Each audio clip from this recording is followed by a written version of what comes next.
So we're into 6G now. I just finished 5G. I was a leader on 5G, getting that done, and now they're up to 6. Let's do it again. What does that do? Give you a little bit deeper view into somebody's skin? See how perfect it is? I like the cameras the old days. So they just had a nice feature. Now they cover every little. Let's see, Michael, you're in good shape. You're not gonna. But I tell you, it's the 6 is coming, huh? It's coming. Does it ever end? And what happens? You'll be into 7, right? Before 6 gets old, you'll be into 7. Does that do? Give you a little bit deeper view into somebody's skin? Scott with SJWellfire.com. Final Days Report, episode 470. Well, you heard it from Trump talking about, with a Freudian slip, how 6G can see through your skin. 6G is so wicked. It is the backbone of this AIB system. It's a network run by artificial intelligence that scans everything, even things that aren't hooked up to the net. And they'll probably be hooked up to the net with smart dust. Every blade of grass will be measured, and artificial intelligence will be in the backbone of the 6G system, making decisions real time. This has so many ramifications. This is so deep. This is so nefarious. Who can make war with the beast? But we're going to get into this 6G of what it is. This is a bit of a refresher, but I even learned multiple things on how this is an abomination. It reminds me of the scripture, if Jesus doesn't come back, no flesh will be left, because we are going to be hit with basically a laser 24/7. This is a war on you. This is 1984 on steroids. All right, so let's get into what is 6G. Well, 6G is really a quantum leap from 5G, up to 1,000 times faster. 1 Tbps. I think that stands for terahertz. And it's ultra low latency in the microsecond range. I heard experts calling this a laser, and I'm going to play a video at the end of what this does. But picture 5G shooting out sound waves directly to things that are connected, like your cell phone or appliances. 6G blankets the whole town, the whole earth, especially if they put this stuff up in satellites. This is getting bombarded 24/7.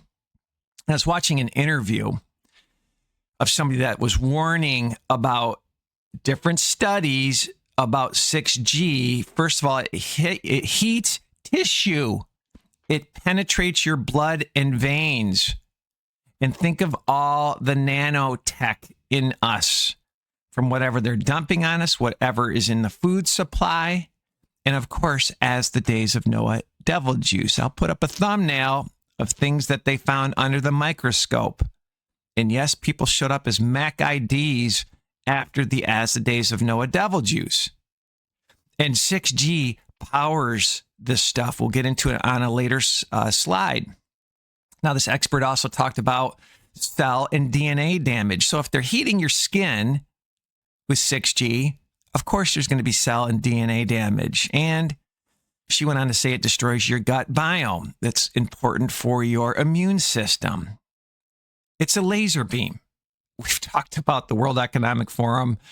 There was a CEO there that said, by 2030, you're going to be the cell phone. I'll see if I can dig that video up.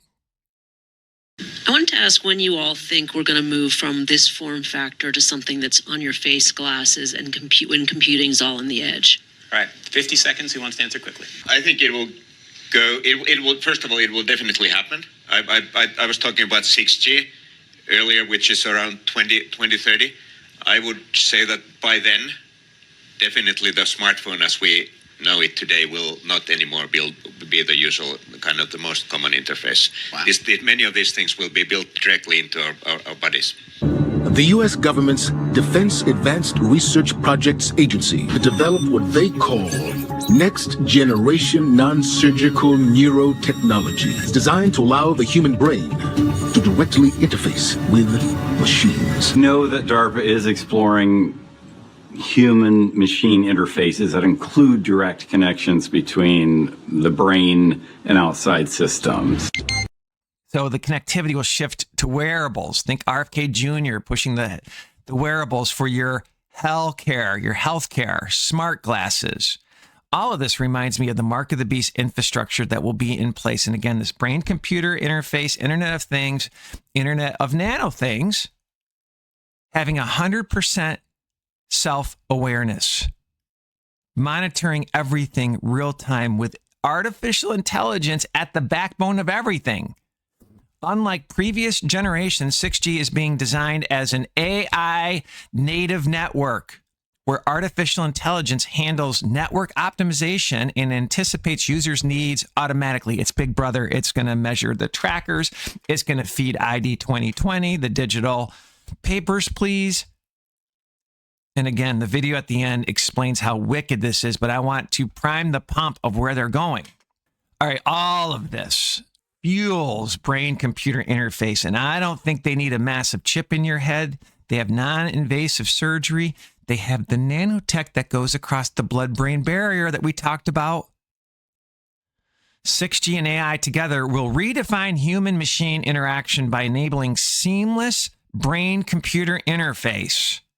This is a white paper from Platforms with terahertz bandwidth, sub-millisecond latency, and edge intelligence. 6G creates the real-time fabric for transmitting and processing neural signals. You got to go back and just watch a lot of our old videos where we cover this technology, measuring your brain waves at work, understanding your thoughts, feelings, and behaviors, and manipulating them.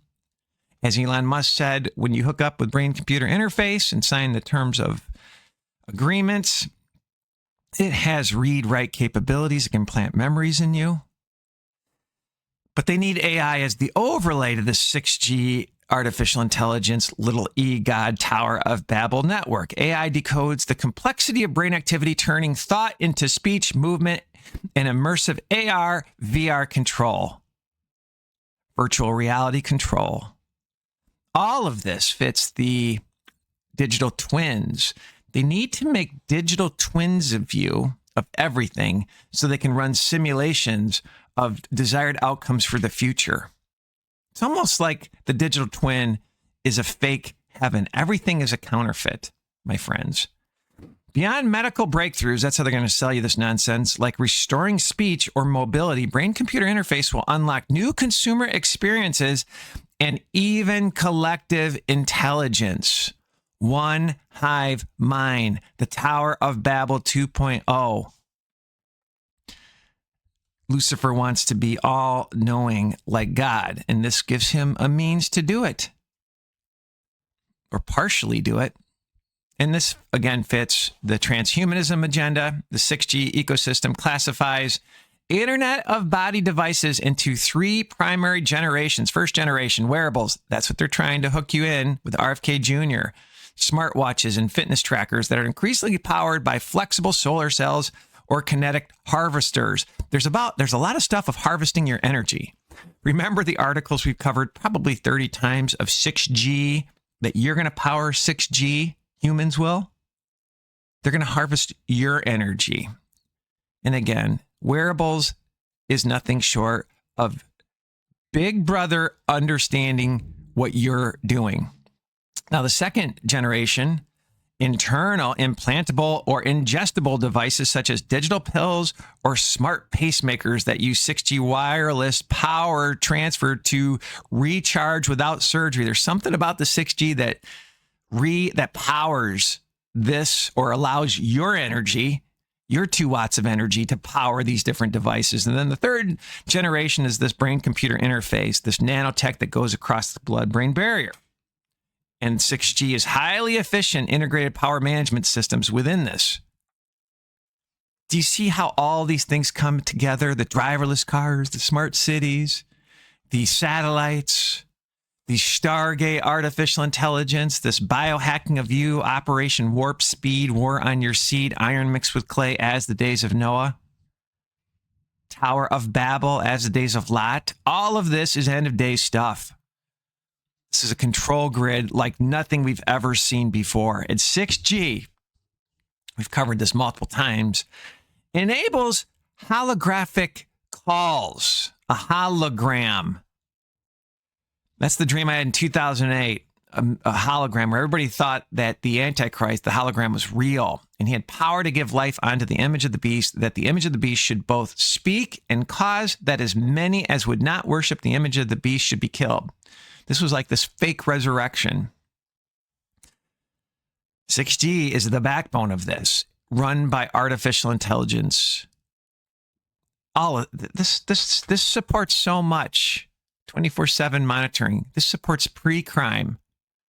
This supports knowing your thoughts, as Trump said, seeing under your skin.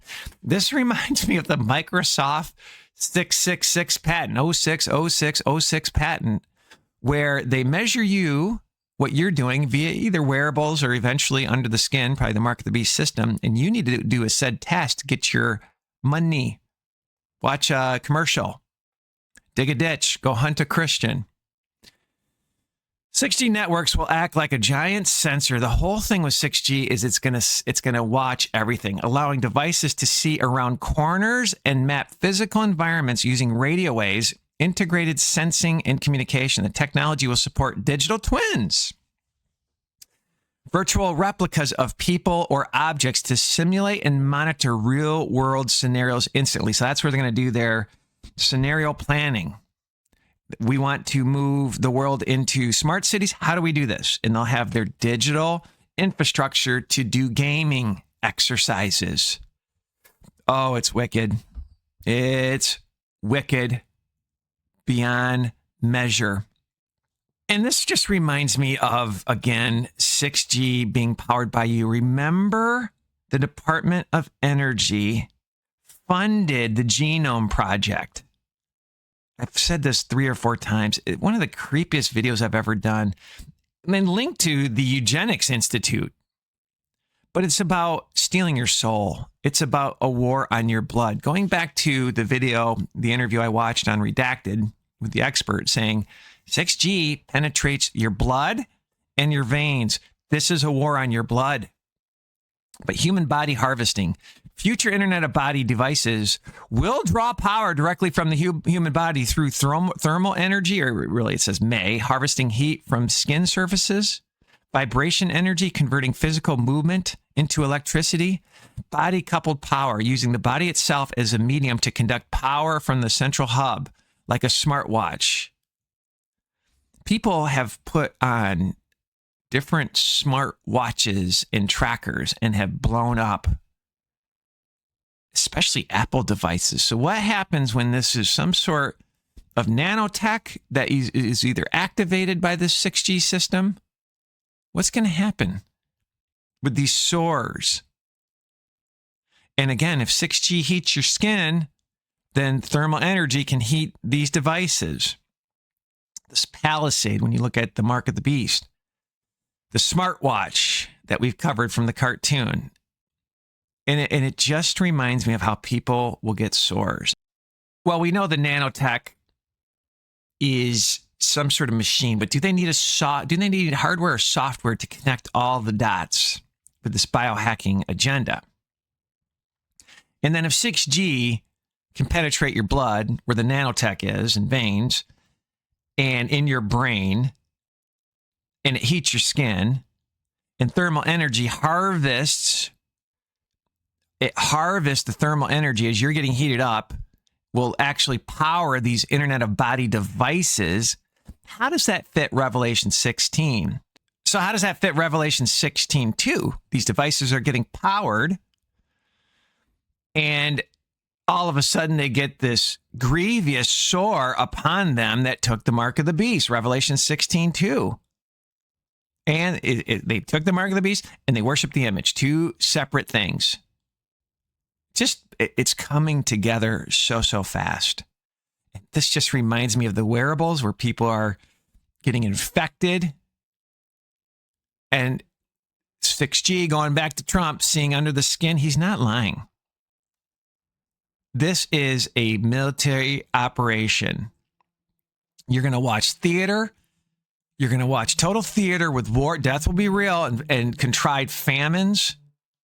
sickness and pestilence, like we saw with the pandemic, and the grid goes down, all of it, to bring on this final solution. But let's play the video of 6G. This blows me away.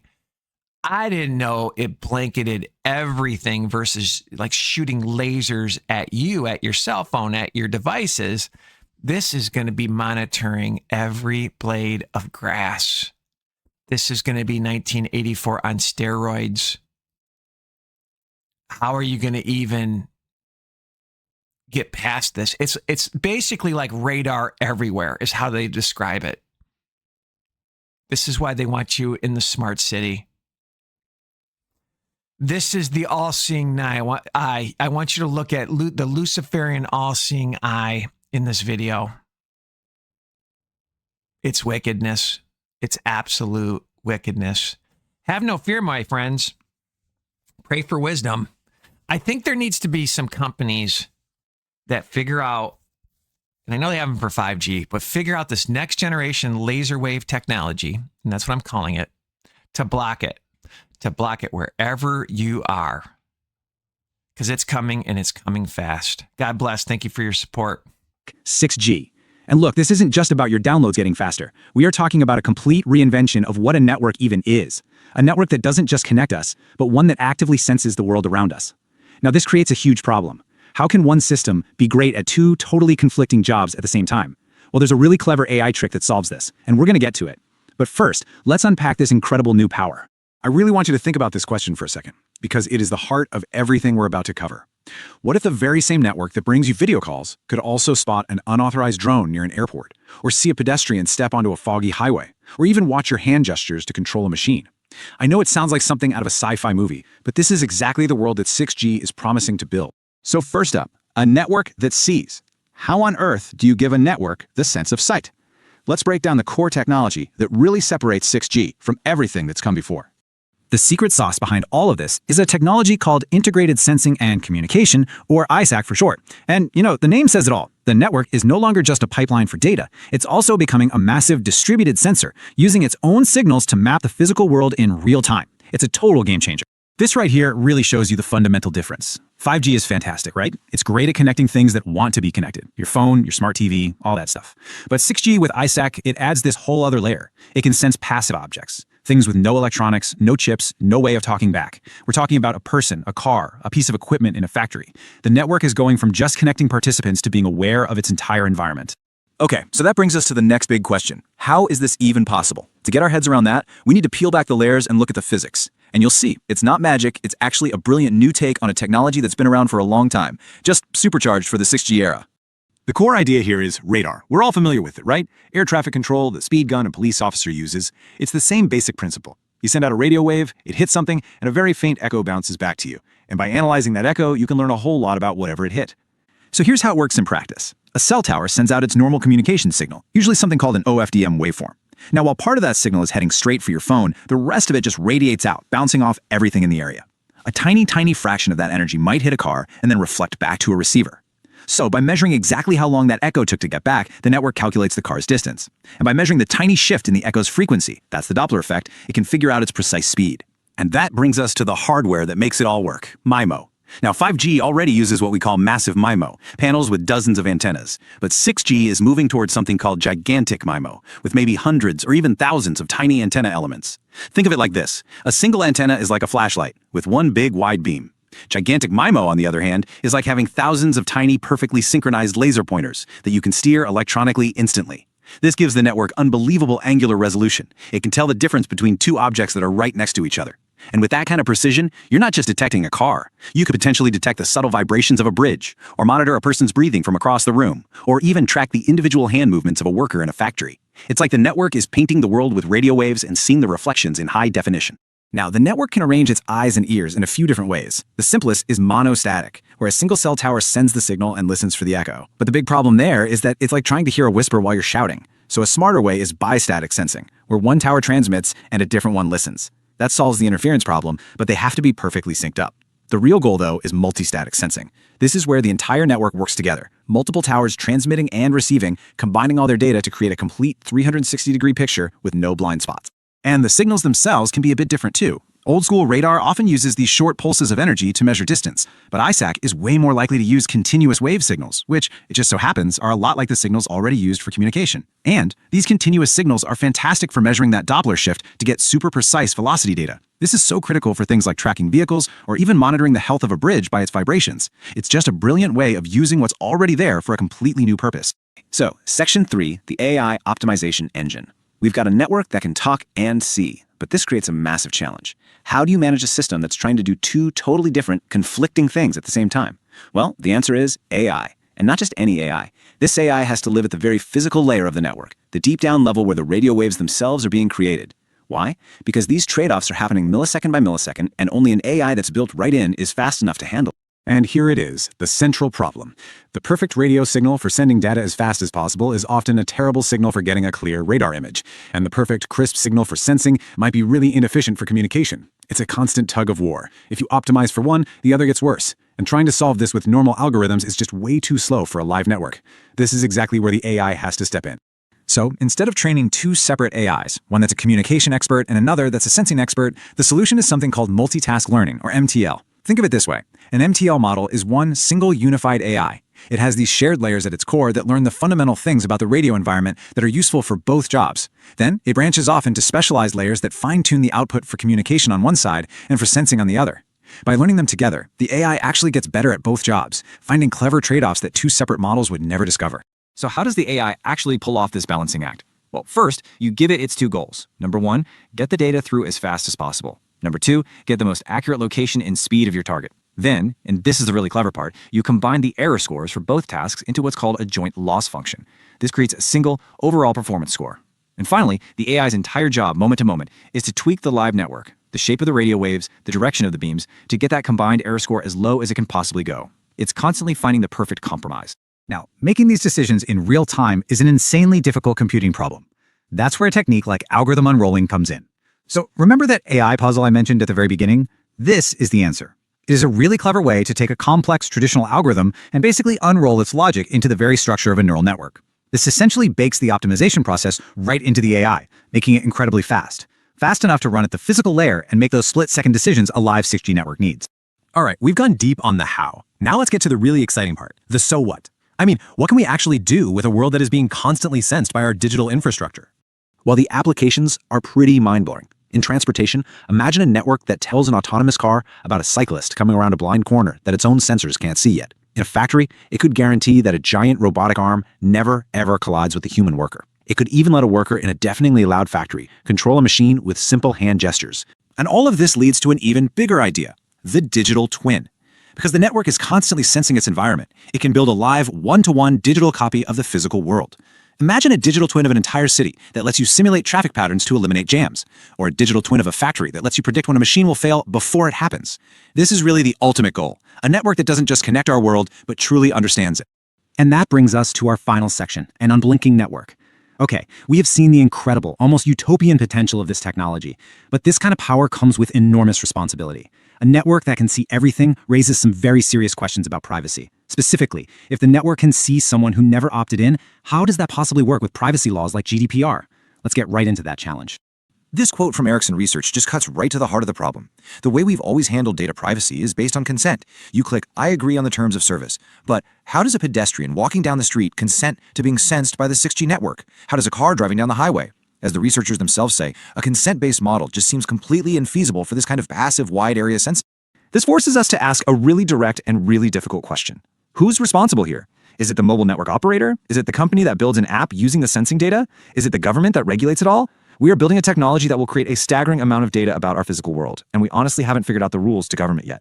You know, walking this privacy tightrope means facing some huge challenges. You've got data being collected from people who don't even know their users. That's in direct conflict with rules like GDPR, which are all built around the idea of a person knowingly sharing their data. There's a very real danger that this infrastructure could be used for unauthorized surveillance. And of course, just think about the security. Securing this massive new trove of sensitive location data is going to be an absolutely monumental task. So what's the answer? Well, the general thinking from experts right now is that the first wave of ASAC will probably need to steer clear of that ethical minefield of broad commercial use. Instead, the focus will likely be on applications that have a really clear, established legal basis. And we'll end on this thought. The technology to create an all-seeing network isn't a question of if anymore. It's a question of when, and more importantly, how. ISAC is a fundamental shift in how we relate to our digital world. It offers incredible safety and efficiency, but it also presents a surveillance capability on a scale we have never seen before. The challenge for all of us, the engineers, the policymakers, the citizens, is to build the rules and the ethical frameworks to make sure this powerful new vision serves us without turning us into the subjects of its unblinking gaze.